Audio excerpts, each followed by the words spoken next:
Merhaba arkadaşlar, Beril'in Hünerleri YouTube kanalıma hoş geldiniz. Orkidelerle ilgili çok soru aldığım için ve orkideleri çok sevdiğim için bugün yine orkidelerle ilgili size bir video hazırlıyorum. Gördüğünüz gibi orkidelerim var yanımda ve hepsi çiçek açmış bir vaziyette ve birkaç tanesi tomurcuk halinde böyle dal verdiler. Orkidelerin şu an çiçek açması için tam uygun bir zaman aslında.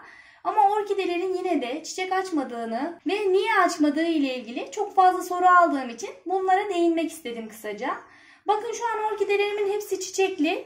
Özellikle bunu neye borçluyum? Hemen ondan bahsetmek istiyorum. Orkidelerimi ben özellikle cam kenarında tutuyorum. Bununla ilgili bazı yanlış düşünceler var. Özellikle cam kenarında şu an kış mevsimi olduğu için doğalgaz peteklerinden dolayı cam kenarına koyulmasının uygun olmadığını söyleyenler var. Ama aslında bu doğru değil. Şunu belirtmek istiyorum size. Bakın normal bu şekilde çiçekliyken ben cam kenarına koymuyorum orkidelerimi. Yani çiçek açmaya durumuna geçtiğinde çiçekleri kısa vadede söneceği için, geçeceği için cam kenarına koymuyorum. Peteğin sıcaklığından etkilenmesinler diye. Ama çiçeklenene kadar mesela şu orkidemi cam kenarında tutuyorum. Neden? Çünkü bunun daha hemen tomurcuklarının gelişip çiçek açma döneminin hızlı bir şekilde olması için. Peki şunu da açıklayayım. Neden cam kenarı? Cam kenarı olmasının sebebi bol ışık alması. Yani cam kenarına koyduğunuzda orkideleriniz çok daha hızlı bir şekilde sonuç verir. Çiçek dalı verir, keyiki verir. Bunlara ulaşmak istiyorsanız özellikle cam kenarına koymayı tercih etmelisiniz. Çünkü orkideler bol miktarda ışığa ihtiyaç duyarlar. Işık olmadan olmaz. Yani özellikle bunu yabancı ülkelerde ve seralarda Işıklarla zaten büyütülen bitkiler bunlar. O yüzden ışık olmadan olmaz. Birinci şart bol ışık alan bir yer olması gerekiyor. Ve özellikle şu an kış dönemi olduğu için havalar sürekli bulutlu geçtiği için cam kenarında olduğu sürece en azından az da olsa ışıktan yararlanabilir. Bol ışık alabileceği, bu kış günlerinde bol güneş alabileceği bir yere koymaktan çekinmeyin lütfen. Çiçek açmasını istiyorsanız güneş ve ışık şart. Hava sıcaklığına da değinecek olursam 15 ila 25 derece aralığında hava sıcaklıkları orkideler için ideal sıcaklıklardır. Bu sıcaklık aralığında orkideler çok hızlı bir şekilde gelişim gösterirler. Ayrıca şunu da belirteyim. Bakın bazı orkidelerim yosunda, bazı orkidelerim su kültüründe. Bunu daha önceden de sizlere belirtmiştim. Şöyle göstermek istiyorum. Bakın mesela bu orkidem su kültüründe. Şöyle göstereyim. Bakın kökleri gayet iyi. 2 tane keyikimiz var. Yine çiçek dalımız çok güzel bir şekilde gelişiyor. 1, 2, 3 tane çiçek dalı, üstünde 4 tane çiçek dalı var şu an. 2 tane de yavru var. Suda da çok güzel bir şekilde orkidelerinize bakabilirsiniz. Bunu insanlar bazen yadırgayabiliyor. Böyle bir şey görmedikleri için. Ama gördüğünüz gibi su kültüründe benim birkaç tane orkidem var. Ve bakın şu da su kültüründe. Özellikle kökü olmayan orkideler için özellikle su kültürü ideal olur. Hem kök edinmiş olursunuz hem de orkidenin gelişimi için çok iyi. Sadece su kültüründe nasıl bakılması ile ilgili videolarım da var. Yukarıdaki linklere tıklayarak bunlara da ulaşabilirsiniz. Ayrıca şunu da göstermek istiyorum. Bakın bu orkidemi hemen tanıyabilirsiniz. Yaprağı yanmış olan bir orkidemdi. Eski videolarımda zaten bu orkidelerin hepsinin de geçmişini görebilirsiniz. Yani bunların hiçbiri yeni alınmış orkideler değil. Kanalımda zaten bunların hepsinin videosuna ulaşabilirsiniz. Bakın bu da çiçek açtı artık. Bunun hemen hemen kökleri çürümüştü. Hiç kökü kalmamıştı. Buna yosun uyguladım ve çok güzel bir şekilde sonuç elde ettim. Kökleri harika bir şekilde gelişti. Gördüğünüz gibi çok güzel çiçek açtı. Çiçek açmasını sağlayacak diğer bir etken ise bitki besini arkadaşlar.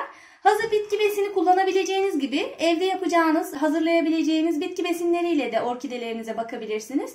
Bunlarda da herhangi bir sakınca olmaz. Kanalımda birçok bitki besini tarifleri de mevcut. Bunlara da ulaşabilirsiniz. Tabii bu bitki besinlerini de belli aralıklarla kullanmalısınız. Mesela hazır bitki besini kullanıyorsanız zaten onların üzerinde ne aralıklarla kullanacağınız yazar. Ama ben bitki besini hazır olarak hiçbir zaman kullanmıyorum. Kendi evde yaptığım bitki besinleriyle orkidelerime bakıyorum. Kendi hazırlayacağınız bitki besinlerini de belli aralıklarla vermelisiniz. Ama şunu kesinlikle belirteyim. Buna dikkat edin lütfen. Özellikle orkideleriniz böyle çiçekliyken bitki besini kullanmanıza gerek yok. Çünkü çiçekliyken orkidenize bitki besini verirseniz çiçeklenme süreci biraz daha kısalacaktır. Orkidelerinizi böyle dal halindeyken, yani şöyle çiçek dalı çıkmışken, bu haldeyken bitki besini verebilirsiniz. Veya herhangi bir çiçek dalı olmadığında gelişimini sağlamak için bitki besini verebilirsiniz. Ama bu şekilde çiçekleri açmışken bitki besini vermenize gerek yok. Bitki besini kullanırsanız çiçeklenme süreci biraz daha kısa olacaktır. Ben orkidelerime bitki besini olarak genellikle sarımsak ve aspirinli su tarifini kullanıyorum. Bunun videosu da kanalımda mevcut. Yukarıdaki linke tıklayarak buna da ulaşabilirsiniz. Bunun yanında muz kabuğu, pirinç suyu, ıspanak suyu veya haşladığınız yumurtanın suyunu kullanarak da orkidelerinize besin olarak fayda sağlayabilirsiniz. Ayrıca bakın, şunu da belirtmek istiyorum. Bu çiçeklenme döneminde şu tomurcuk kısımlarına çok fazla dokunmamak gerekiyor.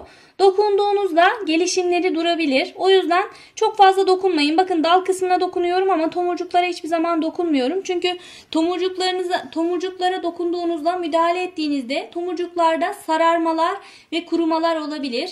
Bitki biraz ürktüğü için gelişimini durduruyor. Yavaş gelişiyor bu süreçten sonra. O yüzden çok fazla müdahale etmeyin. Son olarak sulama konusuna da değinmek istiyorum. Zaten bu şekilde su kültüründe bakacaksınız orkidelerinize.